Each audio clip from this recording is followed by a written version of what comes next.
porque trabaja en eso todos los días. Y bueno, y un poquitito hoy lo que vamos a meternos es en el mundo de los no ferrosos. Vamos a ya todo lo que no tiene base hierro, que son generalmente los 4 o 5 elementos, que son el zinc, el cobre, el aluminio y el titanio, son los níquel 5. Los más relevantes son el cobre y el aluminio, ¿no? Los demás tienen alguna participación con algunas aleaciones muy características. El zinc tiene una aleación muy característica que es el SAMAC 5 o SAMAC 10, que se utiliza mucho en billutería, en herrajes y ese tipo de cosas.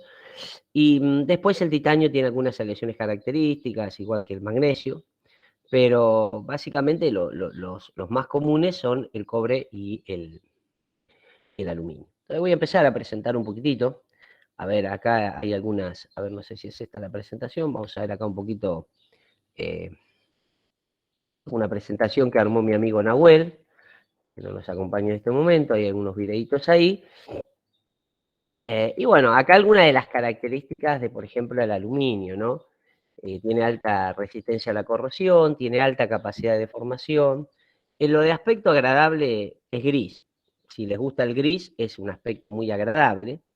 Tiene bajo No peso estás presentando, específico Marcel. y alta resistencia. Sí, sí, sí, sí.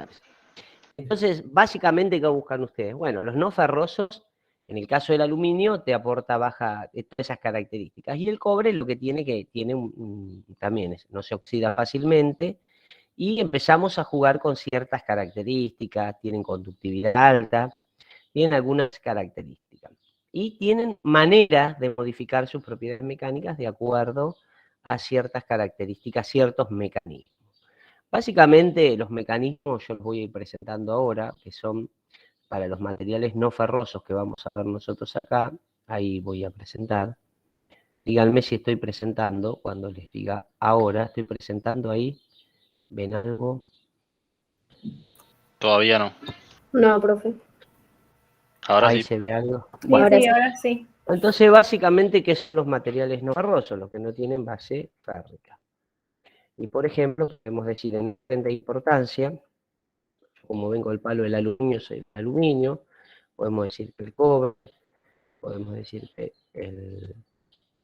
el zinc, podemos decir que es el magnesio, podemos decir que el titanio, por ejemplo, son algunas aleaciones, ¿sí? Todas estas son aleaciones de los materiales no ferrosos característicos, algunos muy conocidos por sus aleaciones, ¿no es cierto? Bueno, y las van a encontrar, ¿no? A Z92, por ejemplo, en este caso hay una aleación que se llama Z92, y el aluminio zinc, o en esta titanio 9,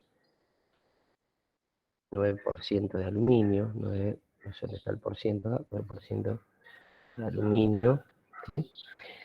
Bueno, hay algunas otras aleaciones también, y bueno, y generalmente las aleaciones de aluminio, cobre y zinc. Básicamente el cobre y el zinc suelen formar aleaciones que son cobre, zinc. ¿Cómo se llamaban las aleaciones que eran cobre, zinc? Les dije que los echaba, si no.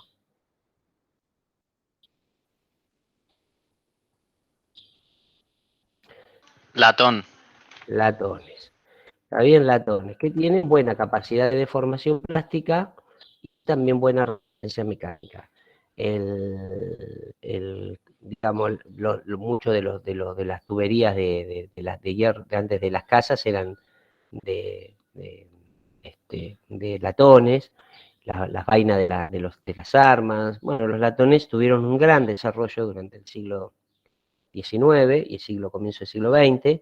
Después fue decayendo su utilidad, hoy se siguen utilizando, ¿no? Mucho en apliques, en conectores, bueno, se suelen ocurrir. También hay aleaciones que son, por ejemplo, podemos decir que son cobre estaño, ¿no es cierto? En ese caso nosotros tenemos que, por ejemplo, son los bronces, ¿sí? Ahora, ¿bronce qué es? Bronce es cualquier aleación que se combina con, es una de las aleaciones más antiguas, ¿no es cierto? Usaban, por ejemplo, los griegos usaban escudos de cobre y espadas de bronce, ¿no? Que no se oxidaban y que tenían algunas características muy, muy buenas. Bueno, bronces, hay bronces al estaño, pero también hay bronces al aluminio, y bueno, y hay bronces al manganeso, por ejemplo, ¿no es cierto? O sea que tienen algunas otras para encontrar todos estos materiales. Y después, en cuanto a los, podemos decir, a los, este, algunas otras aleaciones, por ejemplo, puede haber alguna aleación de cobre berilio. Es una aleación muy típica que vamos a ver el método de endurecimiento. Estas aleaciones, que nosotros las denominamos así, son todas aleaciones que son de base cobre. Hoy muy aburrido, díganme, medio lento, pero me dicen si requieren que vaya un poquito más rápido, chicos. O venimos bien así. Venimos bien. Venimos bien, Sí, sí, venimos bien. bien. Bueno, bien, base. Y después las aleaciones cobre-berilio, que es cobre, generalmente es cobre con 1% de berilio, y la otra aleación típica es cobre con 2% de berilio. Entonces fíjense que nosotros acá tenemos algunas aleaciones, ¿sí?, de este tipo. Y después también tenemos aleaciones, por ejemplo, base aluminio. Estas aleaciones base aluminio que nosotros tenemos acá son también muy conocidas, son aleaciones base aluminio, y va a depender del tipo de aliante, ¿no es cierto? Se ponen por una determinada serie que tiene un elemento aliante característico, ¿sí? Y bueno, entonces ustedes van a tener acá, por ejemplo, van a tener no sé, la serie 11X, 2000, la serie 3000. Cuando pongo así, estoy poniendo la serie 3000, 4000, ¿sí? La serie 5000, 5000, serie 6000, la serie 7, 7000. ¿Qué hice? Hice algo mal ahí, ¿no?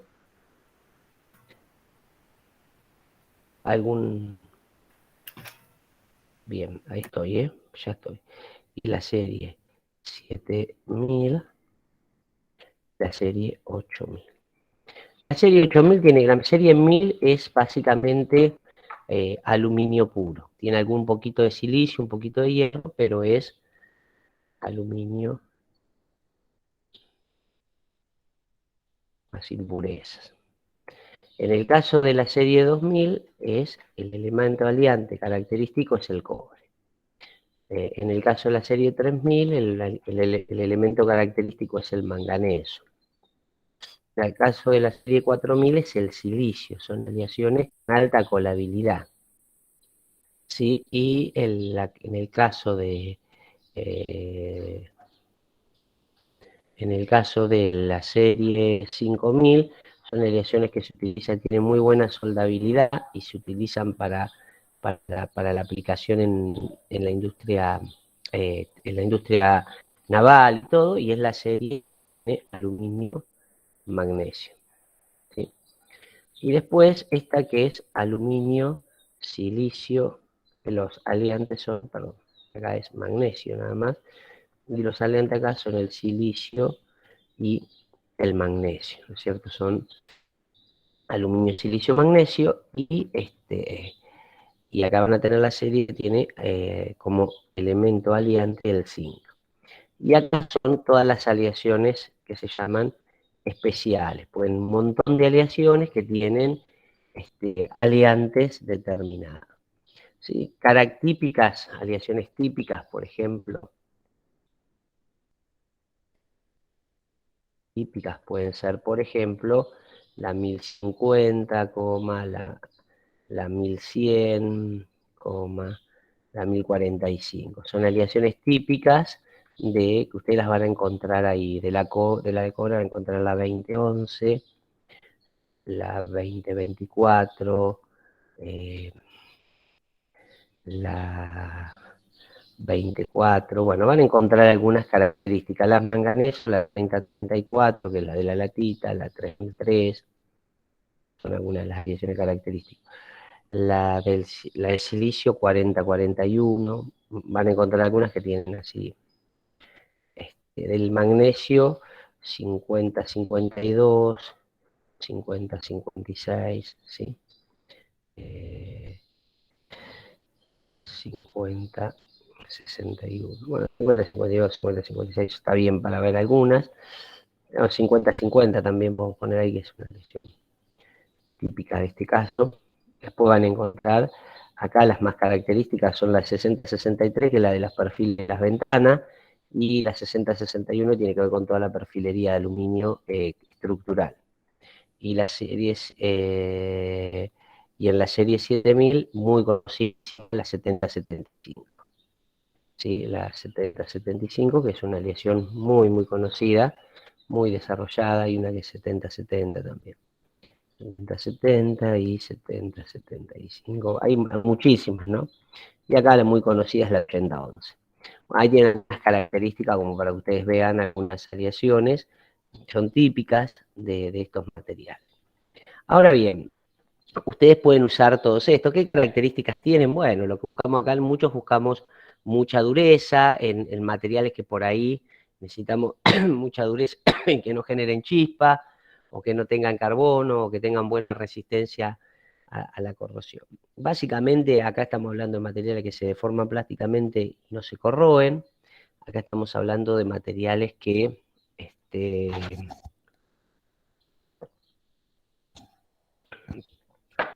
básicamente tienen buena resistencia mecánica, también no se corroen, estos tienen muchísima resistencia mecánica, y después, de acuerdo al aluminio, ustedes van a tener distintas características según la aplicación.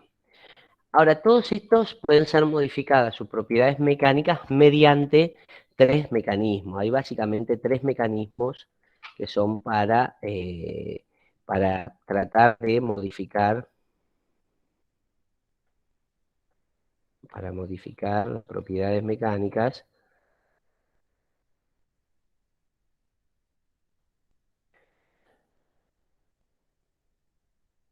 de los ferrosos, ¿no? Bueno, ¿cuáles son los mecanismos para modificar las propiedades mecánicas? Bueno, nada, podemos tener una cantidad interesante.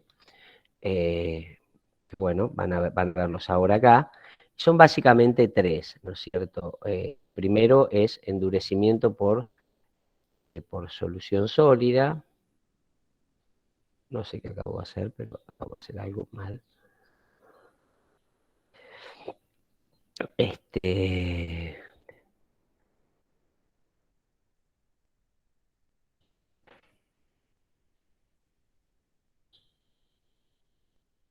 Bien, ustedes van a modificar las propiedades no mecánicas, y ustedes van a tener acá, por ejemplo, un proceso que es la solución sólida, un proceso que puede ser trabajo en frío, que suele eh, corroborarse con otro tratamiento térmico, que es el recocido, la recristalización, un mecanismo para variar las propiedades. Propiedades mecánicas hablamos, ¿no? También alguna otra, y el tratamiento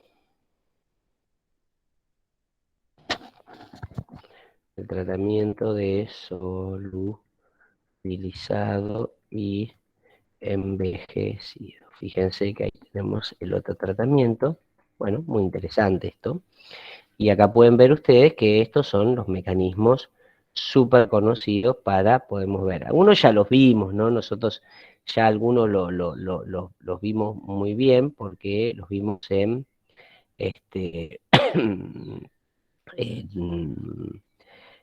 ¿cómo se dice?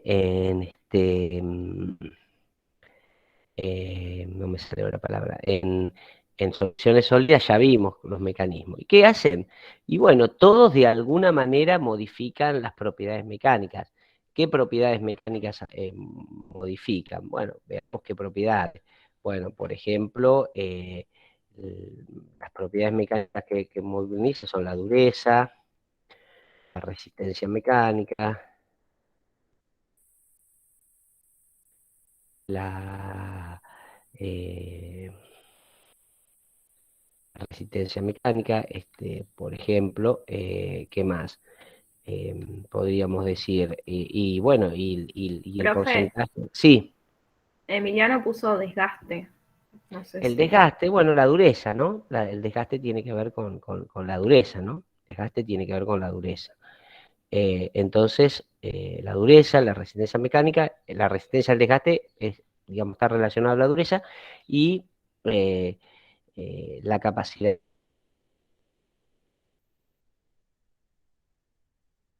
Entonces, fíjense cómo ustedes acá, bueno, nada, acá pueden ver todas las propiedades que básicamente van a... Después modifican otras propiedades, sí, algunas físicas, por ejemplo, qué sé yo, la resistividad, la conductividad se modifican, pero en menor medida. Pero básicamente yo lo que busco es modificar estas propiedades mecánicas que están acá, bueno, que son por ahí las que me interesan, ¿no? Fíjense qué interesante todo esto, ¿no? Es muy interesante. Ahora veamos los mecanismos para después asociar. Por ejemplo, en el caso de los latones, los mecanismos para endurecimiento, modificar sus propiedades mecánicas son la solución sólida y sumado a la solución sólida van a encontrar también que está el trabajo en frío.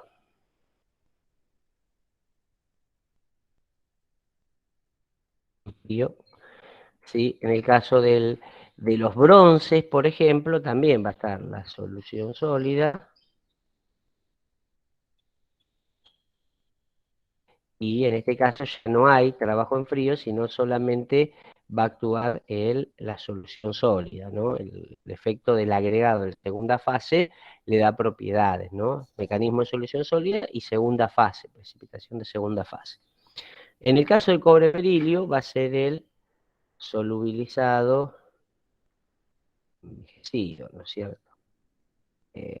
¿Sí? Y generalmente en el caso del aluminio, dependiendo cada una de estos mecanismos, por ejemplo, nosotros vamos a tener que en esta aleación, por ejemplo, va a ser eh, solución sólida más trabajo en frío. Cuando hablo de trabajo en frío, también hablo de recocido de recristalización. Y todas las aleaciones que van a estar afectadas por esto van a ser la serie 3000, por ejemplo, ¿no es cierto? La serie 5000, ¿sí? La serie 8000, ¿no?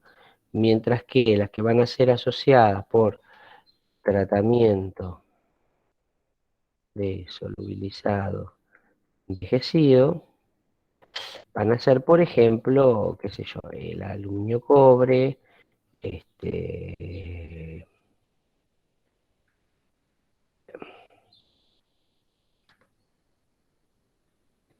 a ser el aluminio cobre, por ejemplo, esta no, ahora la borro, la aluminio cobre silicio y el aluminio zinc.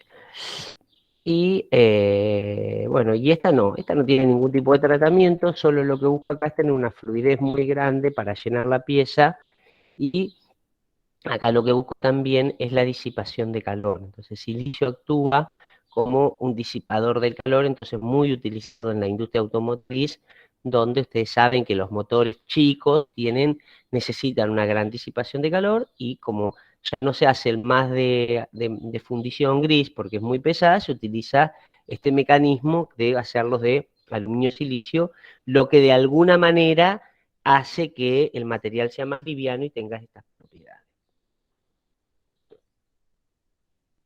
Digamos que de una manera general podemos decir que están presentadas las aleaciones con sus tratamientos térmicos asociados.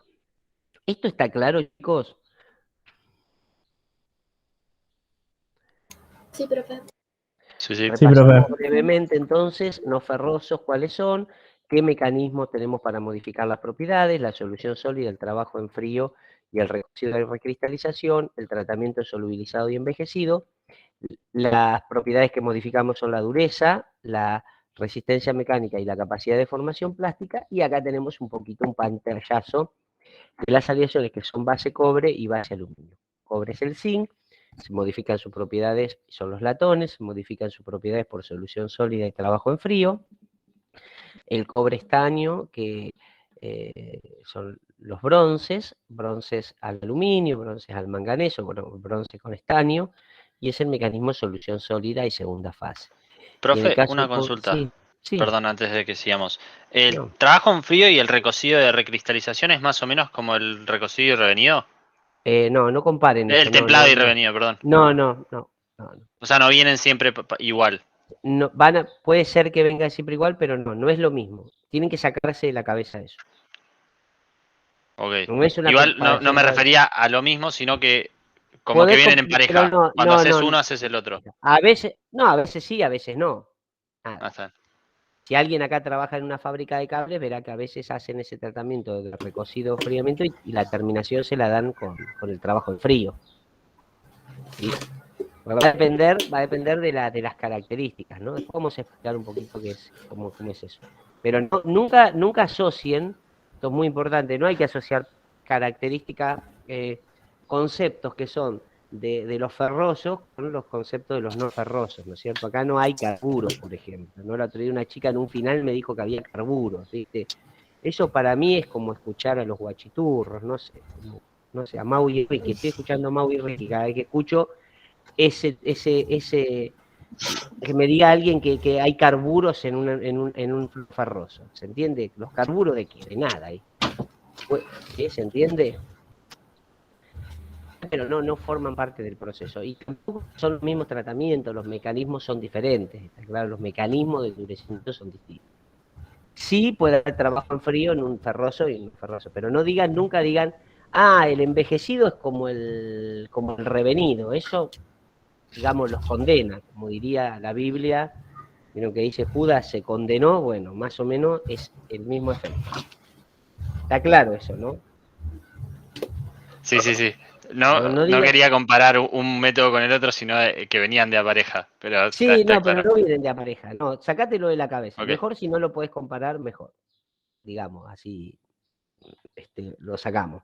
El cobre berilio tiene solubilizado y envejecido, y después acá cada una de estas aleaciones, de acuerdo al tipo de materia, será la serie 1000 por solución sólida más trabajo en frío, la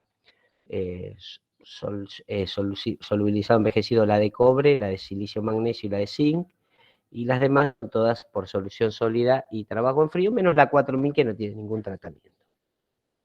Dicho todo esto, y espero haberlos convencido, si no me dicen,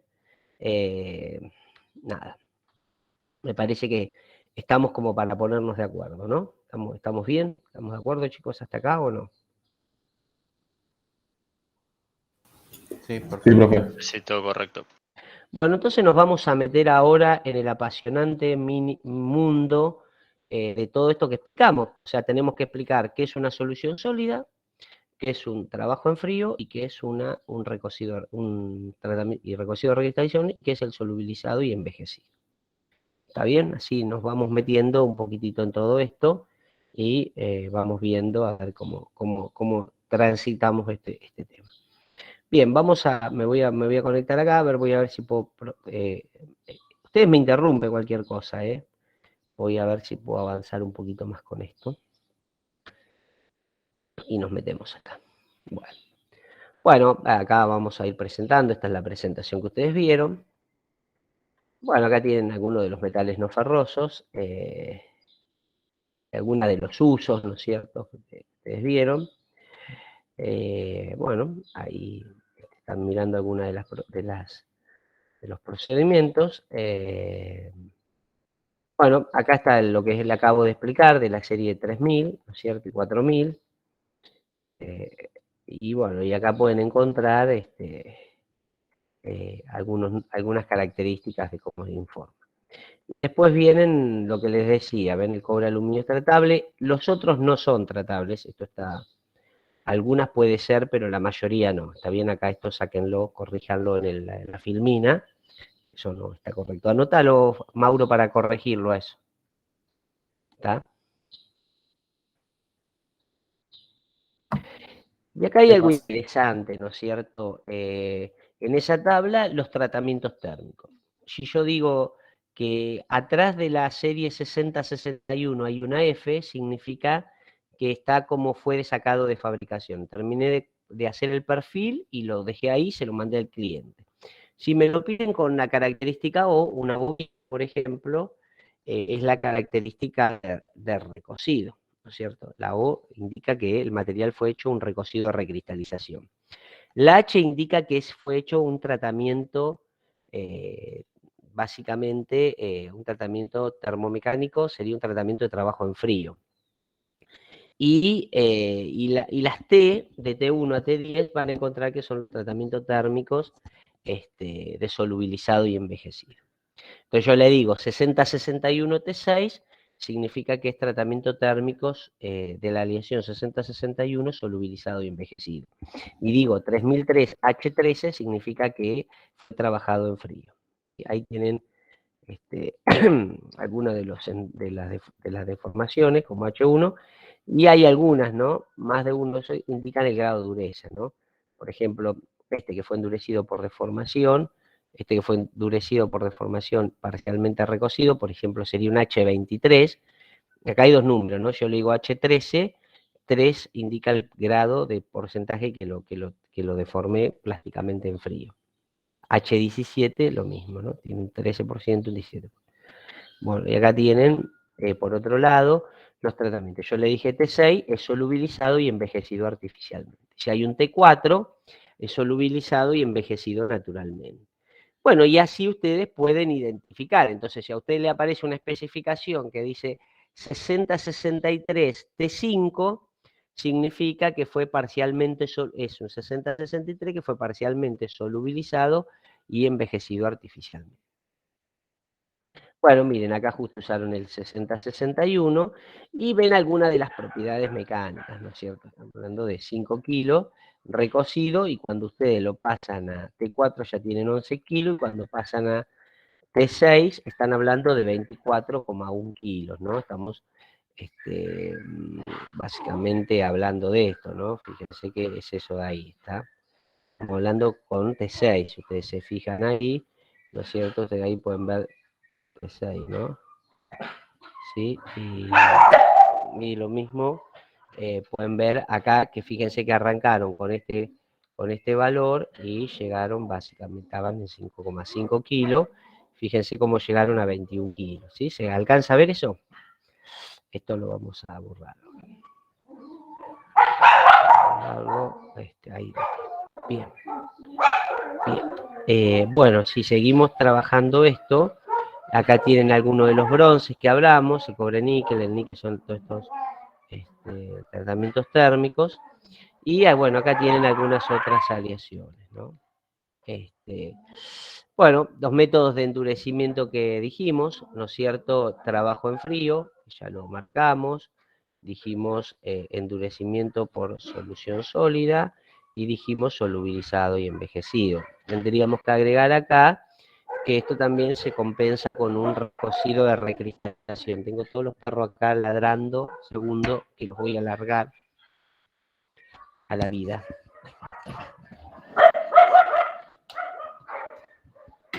Bien, sigamos. Bueno, seguimos acá. Entonces, fíjense cómo nosotros, de alguna manera, vamos bajando. Ahora tenemos el endurecimiento en frío. Básicamente, el endurecimiento en frío, ¿a qué se refiere? Se refiere a cuando uno hace una deformación por debajo de la temperatura de recristalización. Vamos a aclarar, sí. Disculpe, dijo que el endurecimiento por trabajo en frío se complementa con qué otro tratamiento. Con el de recocido y recristalización.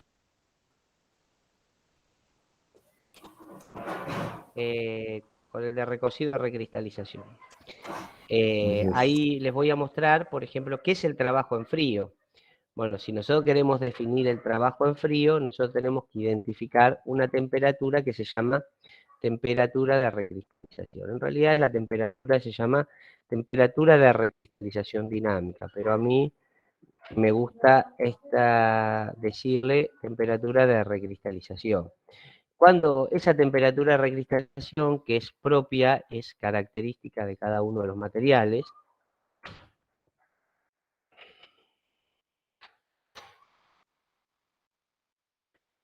¿no? Cada uno de los materiales, bueno, nada, si mi temperatura de trabajo, si yo tengo que mi temperatura de trabajo, lo voy a poner así, de trabajo, es mayor que la temperatura de recristalización, yo voy a decir que hice un trabajo en caliente. ¿Sí? Mientras tanto, que si yo digo que mi temperatura de trabajo,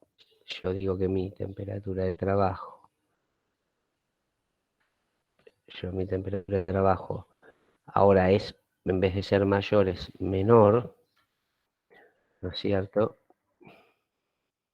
que la temperatura de recristalización, entonces yo digo que el trabajo es en frío.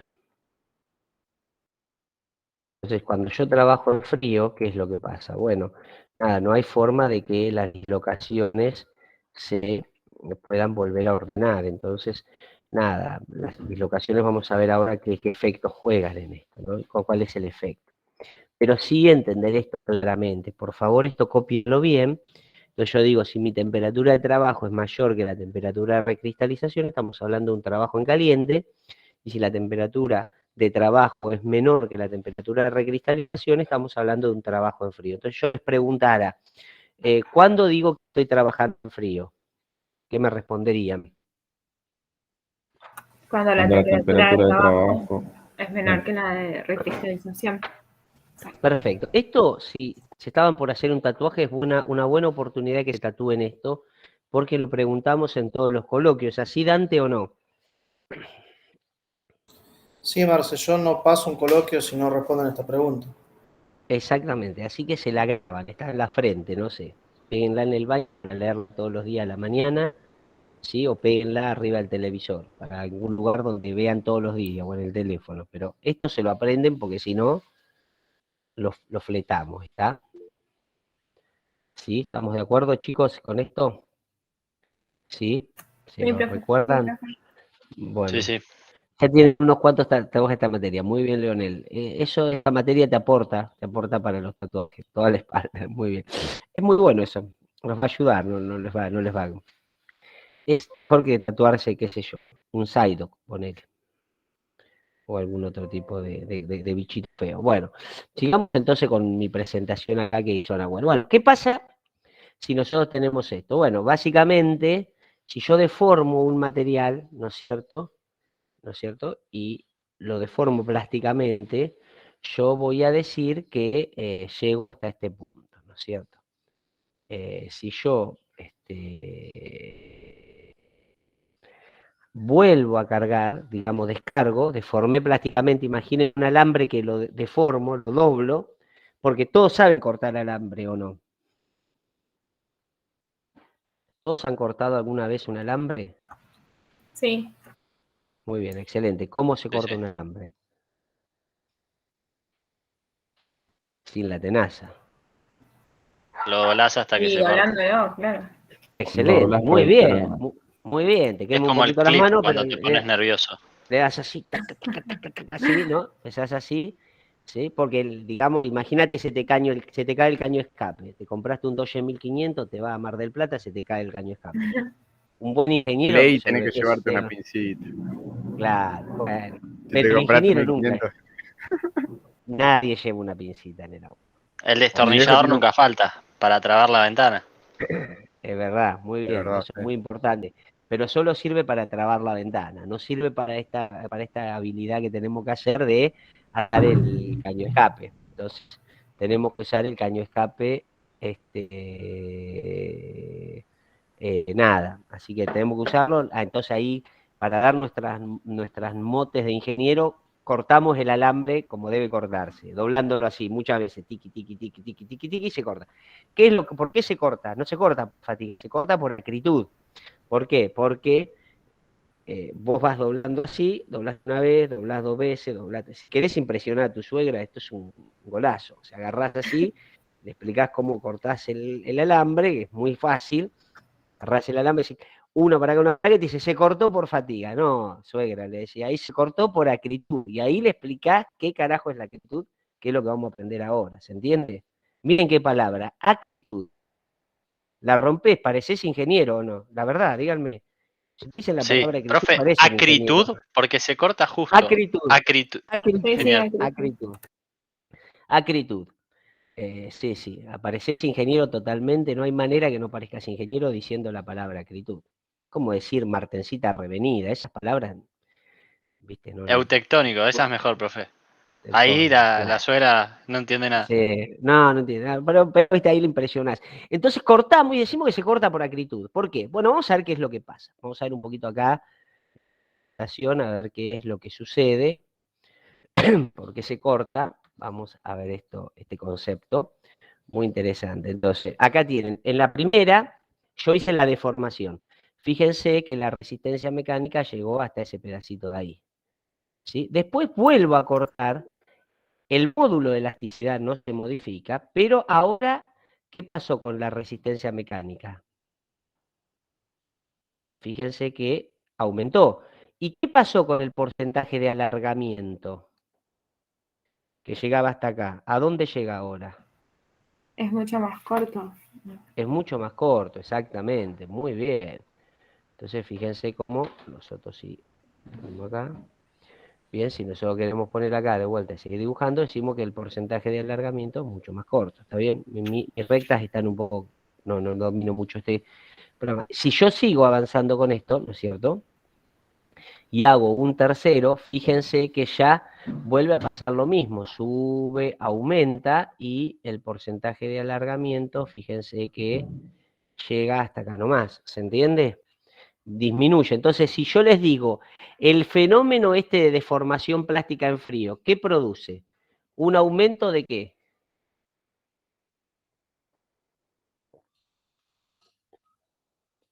De la resistencia mecánica, y por tanto el aumento del sigma 0,2, y una disminución de qué? La elasticidad. De la capacidad de deformación La plástica. capacidad de deformación plástica, el porcentaje de alargamiento, que es la capacidad de deformación plástica. Y acá hago la pregunta, ¿qué pasa con la dureza? ¿Aumenta o disminuye? Muy bien. Aumenta. Aumenta, porque es una medida indirecta de la resistencia mecánica, ¿no? Entonces, fíjense que este fenómeno, si yo siguiera insistiendo, va a pasar lo que pasa con el alambre, que se corta, ¿está bien? Este fenómeno de agotamiento de la capacidad de deformación plástica de un material que lo conduce a la rotura es lo que nosotros denominamos el fenómeno de acritud. ¿Sí? ¿Está claro, chicos? Sí, repite su último, profe, por favor. Sí, cómo no. Dice que, entonces decimos que este fenómeno, ¿no es cierto? Este fenómeno, digamos, de agotamiento de la capacidad de deformación plástica de un material, lo vamos a denominar acritud.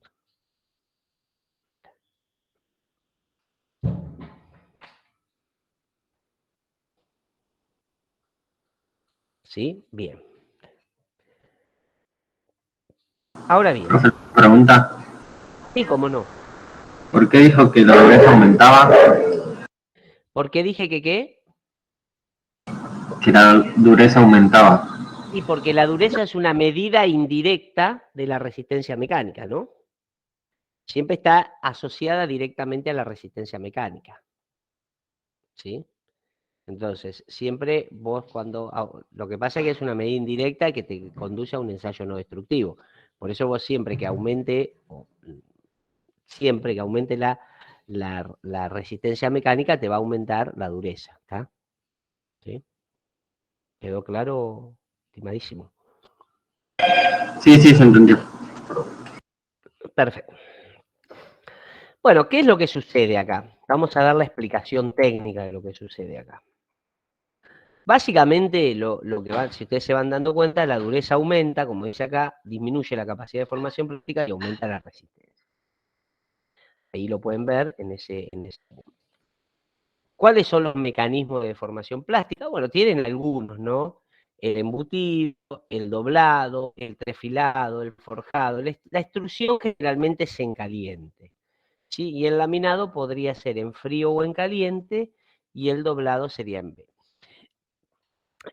Lo que pasa que, bueno, el trabajo en caliente tiene un problema que generalmente genera laminillo u óxido, y después las tolerancias dimensionales no son buenas. Siempre que hablamos de una tolerancia dimensional de un trabajo en caliente, estamos hablando del 0,1, ¿está bien? O sea que es muy impreciso en caliente. En cambio, si es en frío, podemos hablar de una tolerancia de 0,01. Es decir, estamos hablando en un proceso en caliente que la tolerancia no la podés poner, no tiene más certidumbre lo puedo asegurar, una tolerancia de más de la décima, mientras que cuando estoy hablando de un trabajo en frío, estoy hablando de la centésima, y que incluso podría llegar a hablar de las milésimas si mi proceso es muy estable, ¿no? Eso es muy importante que lo anoten. Bueno, entonces vamos ¿Lo puede repetir, profe? Sí, sí, cómo no. Lo que digo es que generalmente ustedes cuando trabajan en caliente están en el orden de la décima, mientras que están trabajando en frío están en el orden de la centésima. Es decir, en el primer caso pueden poner 10,1, y entre 10,1 y 10,2. No pueden ir más de eso, ¿está bien? No pueden poner 10,15 y 10,17, porque no pueden asegurar eso. El proceso no da esa tolerancia. Mientras que un proceso en frío está en el orden de la centésima. Y si el equipo es muy estable, podrían llegar al orden de la milésima, es decir, 0,01 o 0,001, ¿está bien? Bien. Vamos a ver un poquito entonces qué pasa con la acritud, ¿sí? Que es este endurecimiento por deformación macroscópica, que tiene el efecto de incrementar la densidad de dislocaciones del material y terminar con la capacidad plástica. ¿Qué es lo que juega en el endurecimiento por deformación plástica? Bueno, la formación de dislocaciones. Evidentemente, en un proceso de deformación plástica, yo le estoy entregando una energía que parte se va a ir como calor, pero parte queda almacenada como energía interna, ¿no es cierto? Entonces, esa energía interna del material es lo que nosotros denominamos, digamos, es lo que en definitiva se almacena en forma de defecto, es decir, el material de alguna manera compensa en forma de defectos esa energía interna, ¿no? Siempre decimos que cuando los físicos no pueden implicar algo, se lo enchufan a la energía interna. Entonces yo digo, hay un calor entregado, una energía entregada, menos el calor disipado, no tiene que dar cero. Bueno, como no le da cero, le meten un valor de energía interna que queda ahí adentro y que produce este fenómeno de endurecimiento interno. Acá tenemos el fenómeno y acá tenemos la definición, ¿está bien? De lo que es la temperatura de trabajo en frío, ¿sí? Y fíjense que generalmente la temperatura de recristalización es un cuarto de la temperatura de fusión. Acá quería mostrarle algo, alguna de las propiedades, consecuencia del trabajo en frío, que mejora las tolerancias, mejora los acabados superficiales, empeora la conducción eléctrica, empeora la resistencia a la corrosión y empeora la ductilidad. Bueno, y acá pueden ver el recocido de recristalización. Cuando ustedes hacen un recocido de recristalización, el material se recupera, ¿sí? Rápidamente. Hay una etapa de recuperación, etapa de recristalización, es decir, sobre los granos ya deformados se produce el crecimiento de granos. Lo vamos a ver un poquito más adelante ahora, pero bueno, por lo pronto entender, ¿no es cierto? Y acá está un poquito el fenómeno, cómo es el mecanismo, cómo se genera el mecanismo de deformación plástica en frío, ¿no es cierto? Cómo se genera el mecanismo de deformación plástica en frío. Básicamente, las dislocaciones, como ustedes saben, están asociadas, hay dislocaciones de borde y dislocaciones de hélice, o helicoidales, que las vimos, o mezcla de dislocaciones, y decimos que tienen asociado un campo de tensión, que nosotros lo denominamos vector de Burger. No lo vimos mucho, pero lo vimos en la parte de defecto. Generalmente se mide la cantidad de dislocaciones por milímetro cuadrado, y un cristal sin deformación está en el orden de las 10 a las 3 dislocaciones por milímetro cuadrado, pero cuando uno empieza a hacer una deformación plástica del material, se generan dislocaciones a la orden de la 10,10. ¿Cómo se generan? Bueno, el material ya tiene dislocaciones por el proceso de enfriamiento brusco, o enfriamiento fuera de equilibrio. Pero además de eso, que está en el orden de las 10 a las 3, yo puedo aumentar la densidad de las dislocaciones a 10 a la 10 por efecto de la deformación plástica en frío. Los límites de grano, como los defectos internos e irregularidades superficiales, actúan como concentradores de tensiones y ahí facilitan la formación de dislocaciones. ¿Qué es lo que pasa? Podemos decir que el mecanismo, muy simplificadamente, esto es recontra simplificado, esto entiéndanlo, quiero que lo tengan claro, que está muy simplificado esto, que la deformación plástica en frío genera muchas dislocaciones. Estas se interrelacionan entre sí, formando nudos de dislocaciones, y estos nudos forman campos de tensión que en definitiva frenan el movimiento de los planos de deslizamiento. Y al frenar el movimiento de los planos de deslizamiento, aumenta la resistencia mecánica y disminuye la capacidad plástica del material. Es decir, este fenómeno de formación plástica genera dislocaciones, estas dislocaciones forman nudos de dislocaciones, estas dislocaciones frenan los planos de deslizamiento, y finalmente hay tantas dislocaciones que los planos de deslizamiento ya no se pueden mover más y terminan de alguna manera rompiendo el material. Entonces, fíjense cómo nosotros avanzamos estos fenómenos, ¿no? ¿Qué es lo que ocurre ahí internamente si nosotros lo queremos explicar? ¿Bien? Fíjense que acá hay un aumento, fíjense que acá está el porcentaje de trabajo en frío y acá está la tensión. Fíjense que los materiales cómo hace aumentar, ya sea en el acero y en el latón. Y fíjense que acá cómo disminuye, de acuerdo al porcentaje en frío, el porcentaje de elongación que tenemos, que tiene que ver con la capacidad de formación plástica en frío, y esto con el sigma de fluencia. Bien. Bueno, el otro es por solución sólida. Acá lo único que va a pasar es que yo agrego tengo un solvente y tengo un soluto, y ese soluto interfiere en la red, o sea, deformándola en forma intersticial. Los dos casos más comunes son una aleación sustitucional, como el caso del latón, o el acero al carbono, que tiene una solución sólida intersticial. Esto ya lo vimos, fue bastante tratado, fue tratado durante el acero, y bueno, tratado soluciones sólidas. Vemos algunas de los procesos. Y las impurezas lo que hacen es distorsionar la matriz del material base. Entonces, básicamente producen esfuerzos de tracción y de compresión, ¿no? Entonces van a producir un fuerce en endurecimiento de acuerdo al porcentaje de aliante que ustedes le vayan agregando, ¿no? Por ejemplo, acá tienen cómo varía la deformación en cuanto al cobre, por ejemplo, ¿sí? La relación de la resistencia mecánica con la deformación plástica. Y acá, por ejemplo, tienen una aleación, la variación del contenido líquido de la aleación con cobre, y fíjense que a medida que ustedes aumentan el porcentaje de níquel, bueno, esto sube, ¿no es cierto? La tensión sube, la tensión de fluencia sube, pero el porcentaje de alargamiento va disminuyendo, tal cual estamos diciendo. ¿Hasta acá se entendieron estos mecanismos de endurecimiento, chicos? Sí, profe. Sí, profe. Bueno, evidentemente, si yo quiero eliminar el efecto del trabajo en frío, yo tengo que ir a al recocido de recristalización, ¿no es cierto? Porque este es el fenómeno de formación en frío. Disminuye el porcentaje de alargamiento, aumenta el límite elástico y aumenta la carga de rotura. Evidentemente, ¿qué es lo que van pasando? Fíjense cómo el grano se va deformando, ¿no? Entonces, ¿qué es lo que pasa? Es el tratamiento, el objetivo de este tratamiento es destruir mediante un calentamiento la estructura distorsionada por el trabajo en frío. Eliminar los efectos del trabajo en frío, luego el enfriamiento debe ser lento dentro del horno. ¿Está bien?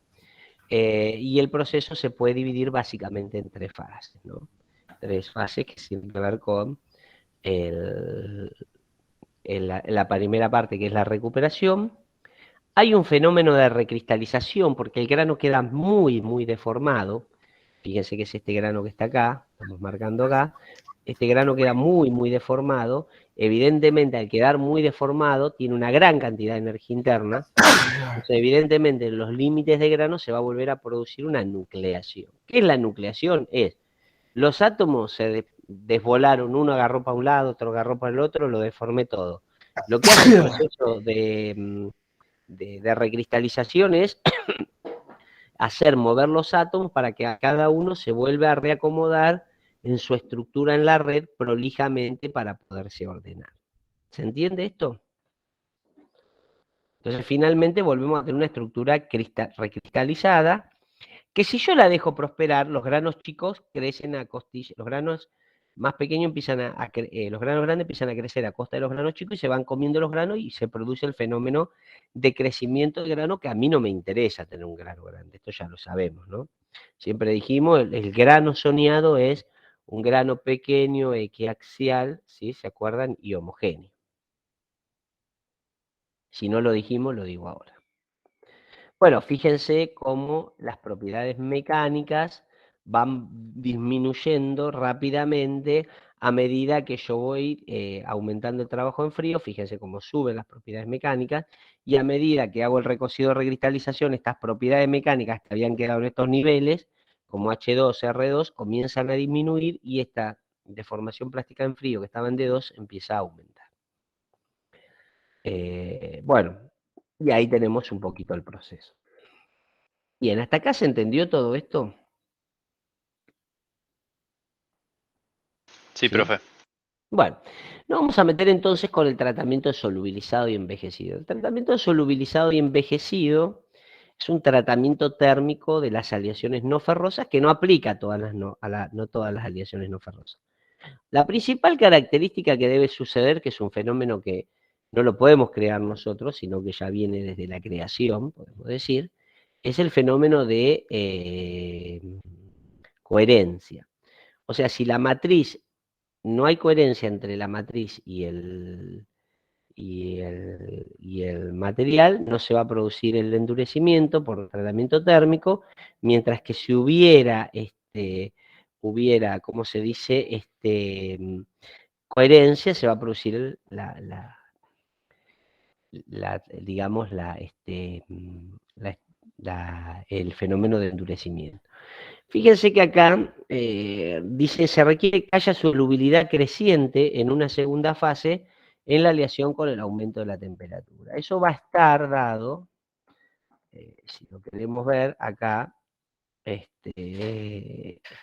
bueno, también dice que los precipitados deben asumir estructuras metaestables, de transición metaestable, que sean coherentes con la red. Entonces acá hablamos del concepto de coherencia. Esta palabra es muy interesante. Si no hay coherencia, no hay modificación de las propiedades mecánicas por efecto del tratamiento térmico. Y por últimamente, el estado del material de alta temperatura puede ser congelado al enfriarse. Es decir, tiene que haber un enfriamiento brusco. Dicho esto, nosotros podemos, de alguna manera, demostrar que, vamos a ver qué significa que haya solubilidad. Básicamente, que haya solubilidad significa que haya una variación de solubilidad de la fase beta en alfa, ¿no es cierto? ¿Sí? ¿Por qué? Porque si yo quisiera saber el porcentaje de beta en alfa, yo sacaría que en este punto, ¿sí? Es el porcentaje de beta en alfa. ¿Está bien? Imaginemos que sea, qué sé yo, el 1%.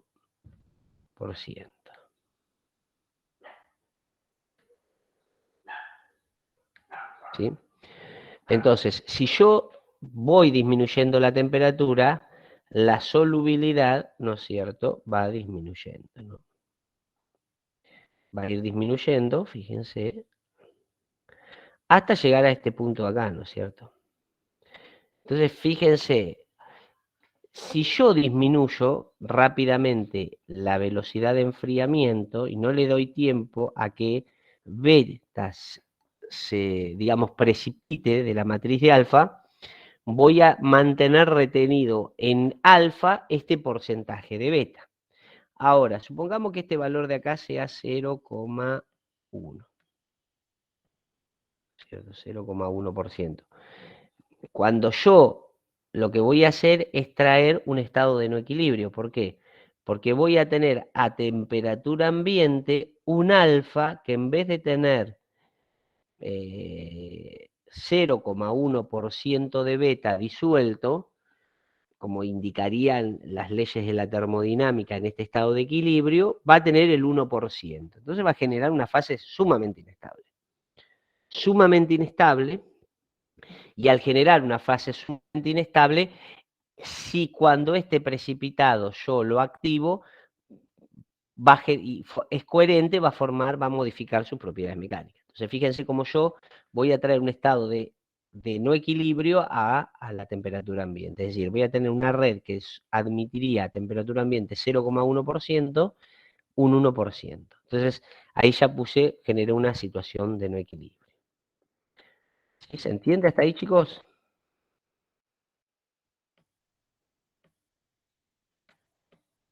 ¿Sí? Bien. No sé, no me contestaron. ¿Murieron? Sí, profe. Sí. Sí, profe.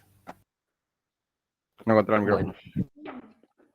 No, viste, por ahí algunos ya se está pensando en estudiar sociología o algo parecido. Pero nada, se aprobaron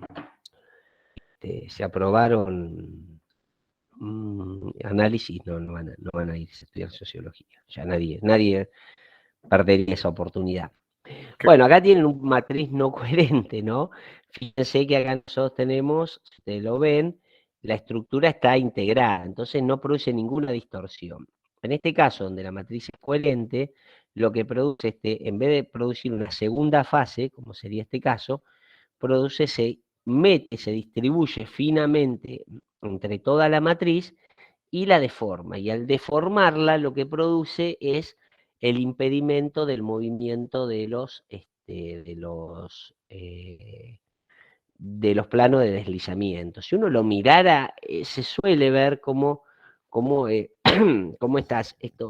estos precipitados interfieren en el movimiento de las dislocaciones y por lo tanto también generan estos nudos de dislocaciones por otro mecanismo y evitan que se desplacen los planos de deslizamiento. Los planos de máxima densidad plana, que son los que generan la capacidad de deformación plástica, son restringidos, su movimiento es restringido por estos precipitados, digamos, submicroscópicos distribuidos uniformemente.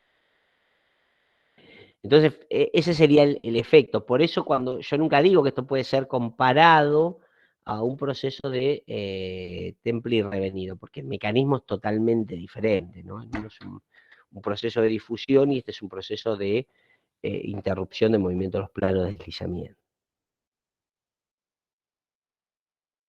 Bien. Y después el estado material a alta temperatura, eso es lo que acabamos de explicar.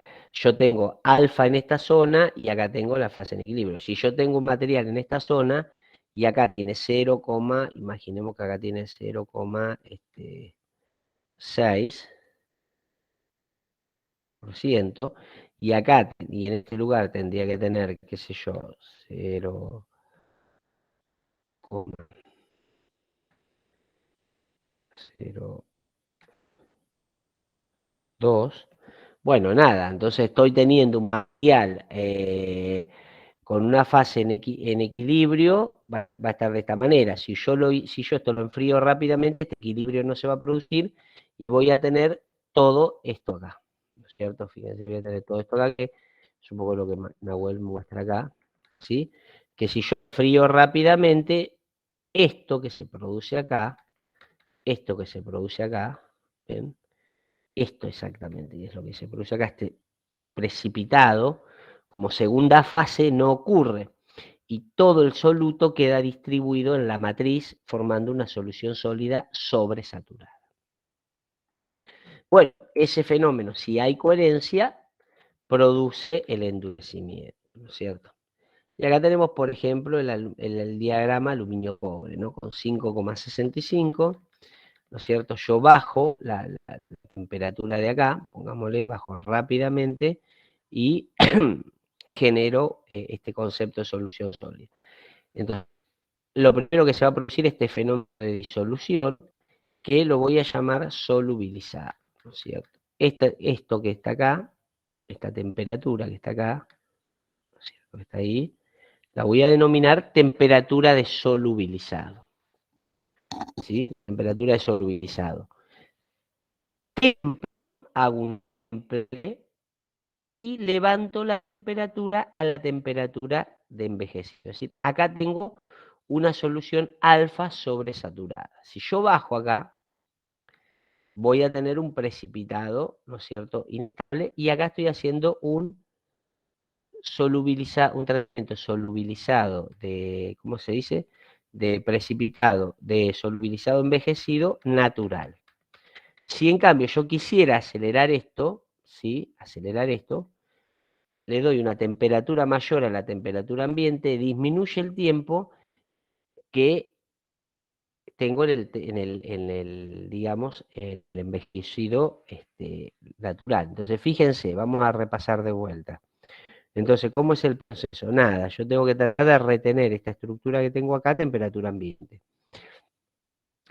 Arranco acá, disuelvo, hago un proceso de disolución, templo, entonces esto que tengo acá lo tengo a temperatura ambiente y automáticamente ahí se me va a producir el envejecido.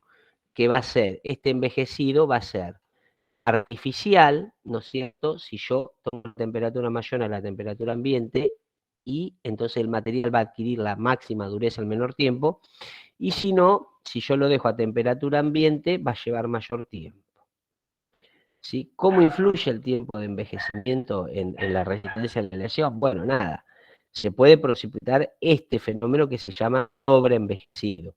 Entonces, las propiedades que yo quería obtener o la modificación de las propiedades que quería obtener da por tierra.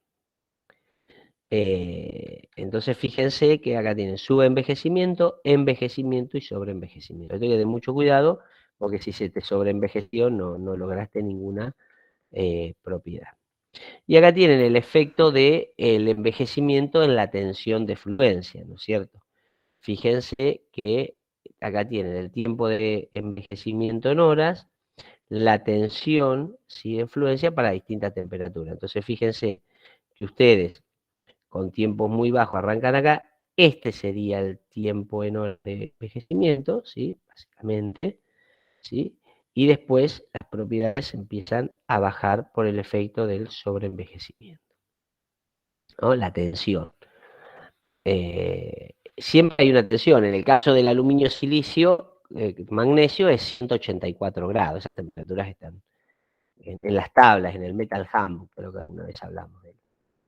Y bueno, acá tienen el tiempo con respecto a la resistencia a la tensión y, bueno, el límite elástico y la dureza del límite elástico y la resistencia. Profe, consulta. Sí. Es el de 107. Sí. Más arriba. No iba cayendo, ¿no? ¿O es otra cosa? No va cayendo, claro, no va cayendo. O sea que el envejecimiento lo ayudaría. En este caso, lo que te está diciendo es que el material es insensible a la temperatura de envejecimiento, ¿no? Prácticamente no tiene, a 107 grados, no produjiste ningún efecto de envejecimiento, ¿está claro? Estás como con un envejecimiento natural, porque fíjate, ¿qué significa que lo dejaste a 107 grados? Que vos, si vos a esto lo dejás a 107 grados, ¿qué pasa? Tomemos el mismo material. Vamos a tomar el mismo material, ¿está bien? Entonces yo te digo, escúchame, ponelo sí, ponelo a 107 grados, ¿sí? A 107 grados, ¿está bien? ¿Estamos de acuerdo o no? ¿Sí? Bueno, vos me decís, sí, a 107 grados. Bueno, yo te pregunto, a la hora, ¿sí? ¿Cuánto te aumentó la dureza? Nada. Ponele 220. Y para llevarlo a 300, ¿cuánto necesitaste? Casi 100 horas, ¿no? Y si lo Sí, querías casi 100. llevar a 400, a 350, ponele, Casi necesitaste 10.000. 10.000 horas. Entonces, 1.000 horas. Entonces yo lo que digo es, a ver, ahora, ¿qué pasa si yo... estoy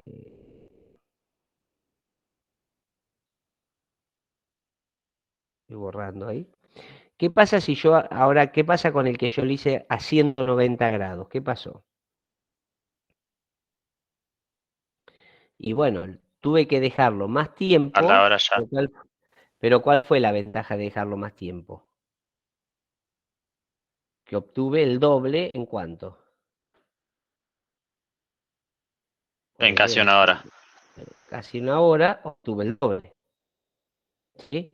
Entonces, significa que acá todavía no llegaste a la temperatura envejecido, estás en la temperatura de un envejecido natural, ¿me entendés? Como si fuera un envejecimiento natural, ¿se entiende? Sí, sí. Necesitaría más escala en tiempo de envejecimiento para ver cuándo cae, digamos. O, Exactamente, no caería, quizás no caiga nunca, ah, porque no llega al máximo, tendrías que llegar al máximo primero, ¿sí? Estamos hablando de 100.000 horas, ¿cuánto es 100.000 horas?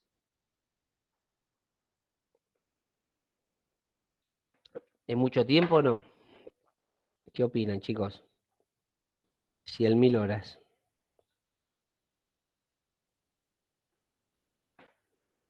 Sí, demasiado, o sea. son Cuatro. 4.166 días. Exactamente. ¿Cuánto? 4.166. Dividido 365. 138 meses casi, Bastante. 11 años. aproximadamente. O Demasiado sea, para una pieza. tenés que esperar un tiempo para subir un poco la dureza. Entonces vos fijate que el solubilizado, el envejecido artificial te permite, ni hablar si esto fuera 20 grados, imagínate que 35 grados, 40 grados. Vos fíjate, el envejecido artificial te permite eso. Obviamente, cuanto, si yo te dijera cuál sería la mejor temperatura para hacerle esto en relación, y bueno, habría que ver, porque yo en este expliqué, llegué a 400 y a 150 en cuánto quedé. Y bueno, quedé en 420. Pero ¿cuántas horas lo tuve que dejar para llegar a 420? Y entre 10 y 100, habría que ver cuánto caería acá la escala logarítmica. Por ahí son 50 horas. Entonces digo, vos lo dejarías 50 horas, digo, para subir un 20 megapascales, que son 2 kilos más. No, entonces capaz que el que mejor te conviene es está bien a 190 grados, ¿se entiende? ¿Me entienden Sí, eso, sí. no? Sí, sí, sí, sí. Y obviamente, si ustedes se pasan de ese tiempo, ¿qué pasa?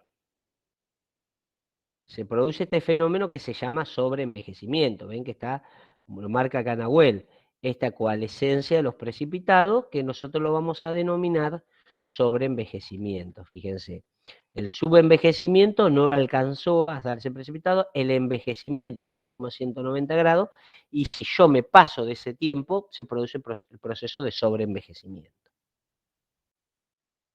¿Sí? ¿Se entiende? Fíjense Profe, cómo ustedes... consulta. Sí, Pi. ¿Suele hacer que se haga un sobreenvejecimiento para ciertas piezas por algún caso en específico?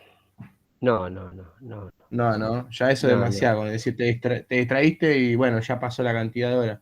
Yo pregunto Y si yo es te... un caso especial que hagan eso, ¿no? no lo haces. A propósito, no lo haces nunca. Lo que te puede pasar es que a veces te pase. ¿Viste? El tipo se durmió, la termocupla no estaba, el sistema no cortó, se olvidaron, ¿viste? No saltó la alarma, Eh, nada, y eso quedó. y eso quedó, ¿viste? Es común, Ok. no te crea que es una rareza, qué sé yo. cierto? No, yo lo tomaba como si fuera como que en algunos casos en especial puede ser que algún material tenga que tener un pasarse del tiempo por algún caso en especial. No porque vos, las propiedades mecánicas las tenés con otro mecanismo, digamos, con un recocido o con un trabajo en frío o con otro mecanismo. No este mecanismo es para tratar de obtener la mayor, digamos, cantidad de una pieza que por ahí no la puedes trabajar por frío. Yo te digo un pistón. Vos ponés un pistón, querés mejorarle la resistencia mecánica, pistón es cobre-magnesio, tiene cobre y magnesio. Que tiene los dos mecanismos, el solubilizado se lo va a dar envejecimiento, pero el cobre también aporta, ¿no? O sea que vas a tener dos tipos de precipitados, es el caso más complejo. Ahora yo te digo, si el pistón, digamos, vos que querés que el pistón obtenga su mayor dureza, ¿le puedo mejorar por solución sólida? Sí, le agregué níquel, le agregué cobre, le agregué magnesio, pero no es suficiente. Entonces lo que más me aumenta la resistencia mecánica es el pistón, que necesito dureza y necesito resistencia mecánica, necesito hacerle un tratamiento solubilizado y envejecido. Bueno, entonces yo digo, lo voy a llevar ¿a cuánto? Y bueno, a una temperatura de tal manera que obtenga el máximo de la temperatura. Nadie quiere tener un pistón sobreenvejecido, ¿viste? ¿Me entendés? Ok, esa era mi consulta. Igual te aclaro, Gracias. sobreenvejeciste un pistón, te corto la cabeza. ¿Cuánto vale? Me imagino. Nada, digo, no sé, agarra. ¿Cuánto sale una llanta de aluminio hoy? Una llanta forjada de aluminio. Alguien que busca ahí en internet, a ver. Y pongan llanta de aluminio en internet, a ver. Ustedes que están buscando ahí, que están ocupadísimos. ¿Cuánto sale una llanta de aleación? Para una Hilux. No tengo el número exacto, pero debe estar cerca de 15.000 pesos. Barato. 15.000 pesos. 50.000 pesos me salta a mí también. 50.000 pesos sale. ¿Por cuál? Sí. Imagínate que vos metés en una horneada, metés 500 por 50. 500 por 54.000 pesos. 54.000 pesos. 54.000 pesos. ¿Cuánto da? A ver, vamos a ver, hacer la cuenta. Me gusta hacer las cuentas. 54.000 por, dijimos, 54.000 por 500, que pongas la horneada. 500, son 27 palos. ¿Está bien? Y una vez que la sobreenvejeciste, la cagaste, la tenés que refundir. Porque vos pondrías una llanta que está sobreenvejecida, que no tiene la resistencia mecánica, en una Hilux. No, por eso. Por eso digo, entonces es un problema, ¿viste? Un problema económico, ¿no? Que no está bueno. ¿Se entiende? Digo, pero también tomar dimensiones de estas cosas, porque todo lo tenés que hacer justito. Buscate otro laburo, o sea, agarrá para el andada personal a llevar la renuncia, ¿viste? ¿Qué decir? ¿Qué vas a hacer? Claro. Directamente, pero me gustó el ejemplo porque quería saber si había un caso especial donde se llevaba en eso, ¿por qué se llevaría al pasar el tiempo? No se llevaría, se te pasa, se te puede pasar. Se te pasa. Imagínate un pistón, le hiciste 450 mecanizado y tenés que tirar todos los pistones. A veces te pasa, por eso digo, son procesos muy cuidados, ¿viste? El solubilizado envejecido es un proceso muy... En la perfilería de aluminio no es tan complejo, ¿viste? Porque, bueno, de rato un poco no te complica, que la ventana, ¿viste? La pinta de blanco, ni sabés lo que tenés ahí. ¿Cierto? No la va a aprobar la prestación, no. Nadie agarra patada las puertas, o sí. Bueno, o las ventanas. No, por ahí sí. Un ataque de furia. Pero digo, un pistón vos tenés que tener, digamos, el coso. No puede estar blando, ¿me entendés? Te quedó clavado el pistón. Imagínate, rompiste el motor. Lo mismo te parece decir una llanta. Vos compraste una llanta, tus 4 llantas Hilux, 55 son 110, 220 lucas, una bicoca. 220. Y primer pozo que agarrá la partiste como un queso. ¿Qué hace? Digo, entender que nosotros producimos, a veces los productos son muy complejos, ¿no? Eso sí. hay que tenerlo presente. Bueno, hicimos todo este desarrollo, los aburrí un poco, pero se entendió más o menos los mecanismos de endurecimiento y todo esto. Sí. Sí, se entendió. Sí, profe. Bueno, excelente. Bueno, Mauro, ¿querés explicar el trabajo práctico? Yo me llamo a silencio. ¿Ya un poquito o no? Además. Yo me llamo a silencio, chicos, ahora. que lo abro. Igual, ya más que explicarlo, la teoría ya está.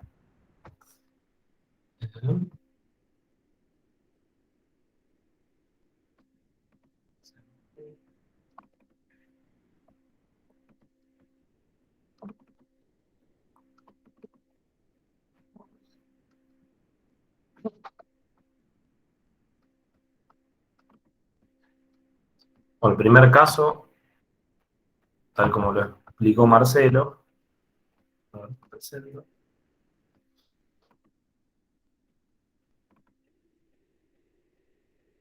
Claro ejemplo de...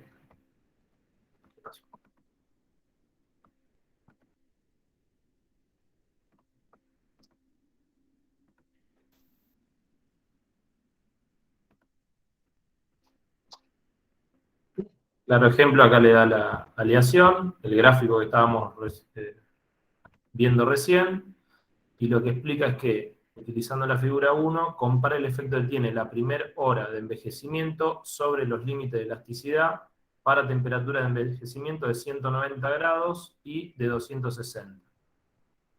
¿No?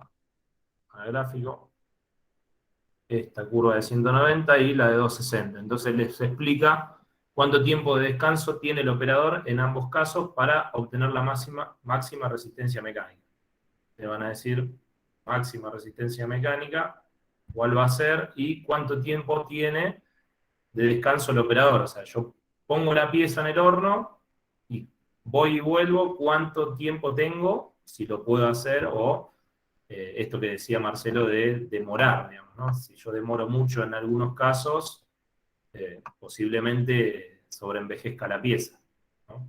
Entonces eso es lo que hay que destacar en ese ejercicio. Después en el segundo, ménsula de aluminio 2% de cobre, endurecida por envejecimiento, se utiliza para sostener un pesado sensor eléctrico en la parte exterior de un horno. En operación la temperatura pudiese exceder los 200 grados. Entonces lo que tengo que visualizar ahí es una temperatura de trabajo por el orden de los 200 grados, entonces tengo que ver el tema del envejecimiento, ¿no? Entonces nosotros vemos este gráfico con lo que pide acá. Se trata de una buena selección del material, de no ser así, ¿qué alternativas podrían para el diseño, selección del material de dicha pieza? Fíjense que ahí les da el dato de 2% y 200 grados. Entonces la pieza va a estar más o menos acá. Si estaba si estaba envejecida, ¿cuál es la fase que se envejece? Digamos, ¿no? ¿Cuál es la fase que se deposita? Entonces, ver si este material está bien seleccionado para trabajar a esa temperatura o no. Y si no está, indicar qué tratamiento deberíamos hacer en base a los distintos T en los materiales no ferrosos. Después, a lo último, tenemos el trabajo en frío. Yo ahí le di la otra parte que...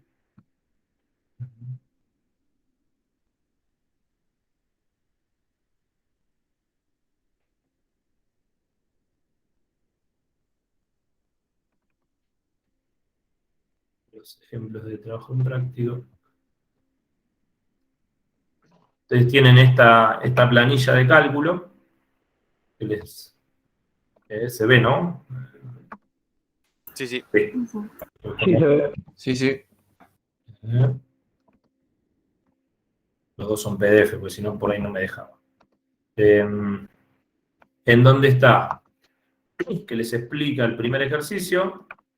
Nosotros tenemos que nos solicita una obtención de un alambre de latón 70-30 de 2,54 milímetros de diámetro, latón de 70% de cobre y 30% de zinc, partiendo de un alambrón de 8,2 milímetros de diámetro con las siguientes propiedades.